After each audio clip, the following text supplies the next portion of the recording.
pretty excited sitting here with a win because we talked about the number one priority for the program today was to win for the seniors. Yes, we need a win to get into the tournament, but more importantly was to make sure that the last game here for our two seniors was a victory, and they could attach some good memories and some fun to that. So that was our priority. We managed to get that done. So we're pretty happy with a lot of different contributions, and especially the seniors. Megan, you obviously want to finish with a win, but you guys are up 5, about 4.5 minutes left. You had the basket, then you came down and made the three-pointer to kind of ice the win in your last game here. That's got to add to it. I was just I don't really understand what the question is. You had 2 big baskets when the game was close to make the score comfortable. For you as a senior in your last game here, did it feel pretty good to make that kind of a play when you're remembering this last game to have made a couple of big baskets in that spot? Oh yeah, definitely. I mean, I definitely did not want to lose the game, so I made that layup, and then I was just feeling like they left me open, so I shot the ball. Well, Shaq actually found me, so she was pressuring, and she found me on the outside, so I was able to knock it down. In the same vein, you came out earlier, fired up with 2 threes, and you were strong on the press. So you're obviously very excited, very pumped up for this game, right?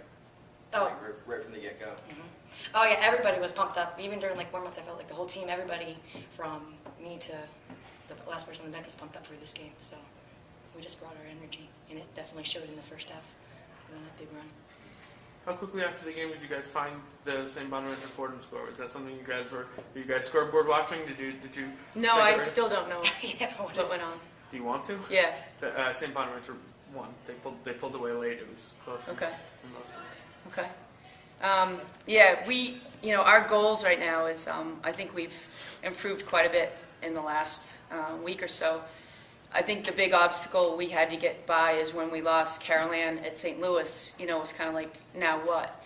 And but Meg took over the reins, and she's been doing a phenomenal job. And another game with only 15 turnovers. So she answered that question.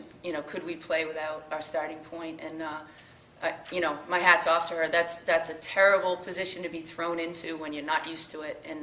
And she took it, ran with it, and I think she's doing a great job for us. Meg, with 2 wins in a row, you guys now go into your last game with your fate in your own hands as far as making the A-10 tournament. Do you guys feel like is there a level of confidence maybe you haven't had in a while as a group going into that last game? Yeah, I definitely think that there's confidence now. I mean, we got 2 wins in a row. I mean, I don't think that we've really been on a 2-game winning streak. So, I mean, we definitely have confidence. And, I mean, today everybody stepped up. It wasn't just like 1 or 2 people. Everybody stepped up and showed us something. So I think that going into this game, we have a lot of confidence. Did Emily give you guys a lift at the beginning of the second half to come out and get 5 points in that 9-0 run to kind of put you guys back to kind of maybe end the momentum that they had going into halftime? And something, I wasn't surprised it was her that knocked those shots down. I mean, that's what she does. But I was impressed. I was impressed with Rhode Island. I thought they played very well, and they got the ball to the right people at the right times. I thought 12 was sensational. I mean, Tex did a great job on her, and she still managed to get some shots off. But I think it's a credit to everyone coming in, and for us to get 23 assists on 24 field goals is remarkable, especially without having a point guard, except for Dee's, I think, 9 minutes she had. That's remarkable. But like Meg said, everyone was fired up. I think Shaq made a decision at halftime. I got to do more, and I think she did a great job in the second half. Jazz was solid. We talked about Em, and Meg was solid. Tex is doing a great job. I look at her as a veteran now. She's no longer a freshman. We have to win Sunday, and then we go to the tournament, and we expect great things from her. I think she's doing a great job for us.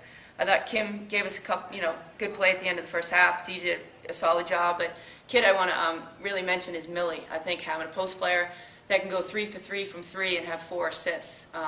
That's just something that is unusual. She brings something totally different to the table, and I think we're looking on to great things from her future as well.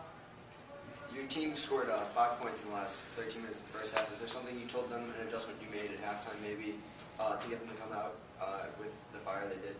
Well, I think the fire was there. We were just out of sync. I think sometimes you can play too hard. I think you can kind of rush things as opposed to letting an offense kind of get in the flow.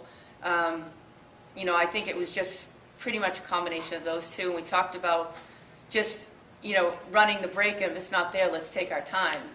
Let's also pound it inside to Shaq and Jazz, because really felt as though they might double, but single coverage, they were going to be able to score on the block. So we just talked about settling a little bit. I felt in the GW game, and I felt a little bit in this game, that we started playing not to lose, and we're not good when we do that. We just have to play and have a good time, and protect a lead by just playing.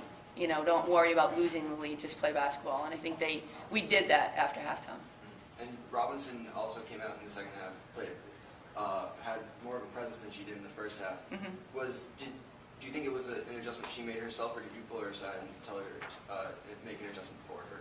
I think it's all to her credit. I think she was probably sitting at halftime figuring, I've got to do more. And Millie was taking minutes from her. So it's a natural thing going, okay, I want those minutes back. And she started the second half, I thought she was sensational. And then at the very end, we were just tag teaming, Shaq for D and Millie for O, because playing them to their strengths. But all the credit goes to Shaq. She came out at halftime ready to go and ready to dominate.